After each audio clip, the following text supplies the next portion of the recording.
Within the Minecraft community, there exists a subset of people who devote monumental amounts of time and effort into honing their skills at various parkour courses offered by the featured servers on Minecraft Bedrock Edition, specifically on the Hive and Cubecraft servers. But how do they come up with the strategies to push the limits of each and every map? And more importantly, why do they choose to devote so much time to it? Let's start with some more classic parkour. Cubecraft offers over 100 courses, with there being a multitude of courses for each skill level. However, this does not mean that running the easier courses at a professional level is smooth sailing. In many cases, it can be harder to compete for the fastest time on easier courses, as they're usually much shorter than harder levels. Because of this, most easier runs are already extremely refined, with their lines and jump timings, and getting an optimal line can be extremely difficult. To get an optimal line, you need to do two things. Firstly, if the line is taken around a corner, you need to make sure that you are going along the hypotenuse of the corner. If that word sounds familiar to you, you've probably heard it from mathematics and the Pythagoras theorem, where the square of the two shorter lines of a right angle triangle sum to the square of the longest line in the triangle. For example, let's say a corner has a bottom length of 4 blocks and a side length of 3 blocks. That would mean that the connecting line at the bottom and side is 5 blocks. Which is smaller than the sum of the other two lines, which is 7 blocks. Secondly, camera movement should be kept to an absolute minimum if you're not strafing. Each time your camera moves, your character begins to move in the direction that you have moved the camera to, as well as the direction your character is already moving. The speed at which a Minecraft player moves while sprint jumping is 7.127 blocks per second. If you were to move the camera while sprint jumping, this total speed would have to be shared in some part between the direction you're facing after the camera movement and the direction you were facing before the camera movement.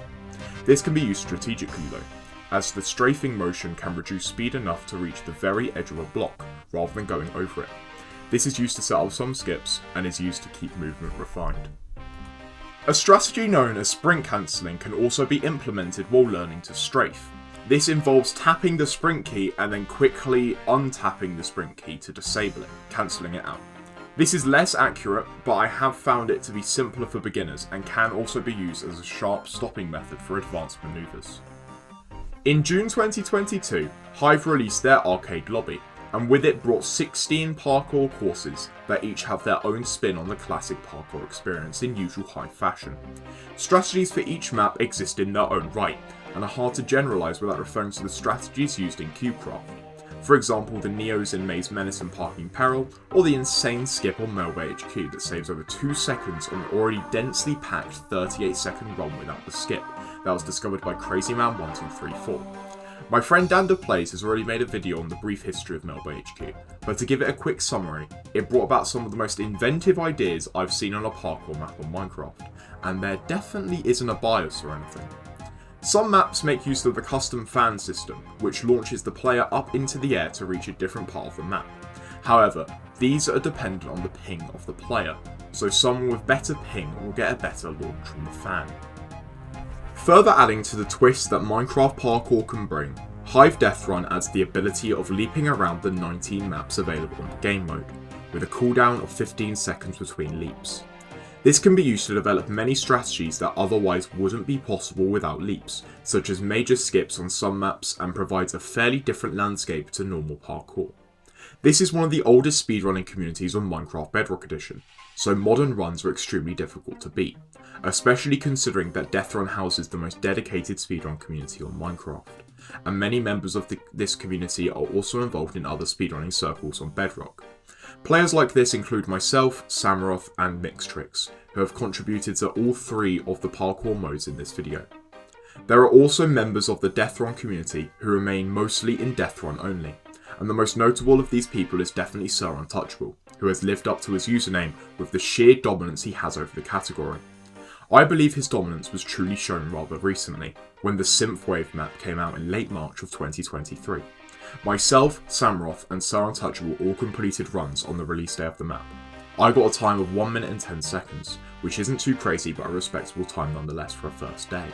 Samroth got a 107, miles ahead of my run, and it was incredibly refined. Sir Untouchable got a 105 on the first day. To put into context how insane that is, Samroth is the record holder for the most amount of wins in Deathrun ever, and is one of the greatest players of all time, with 92,000 wins, nearly double what second place has. Parkour speedrunning takes an immense amount of time to learn and master, and requires a level of dedication that is rarely seen on Minecraft. The level of skill that top players operate at is unmatched, requiring near perfect timing and movement all the time. However, the satisfaction of completing a good run is unmatched, and I think there is something awesome about competing against the rest of the world, but more importantly seeing yourself slowly get better with each passing attempt, until you hit a new PB, or even possibly a world record.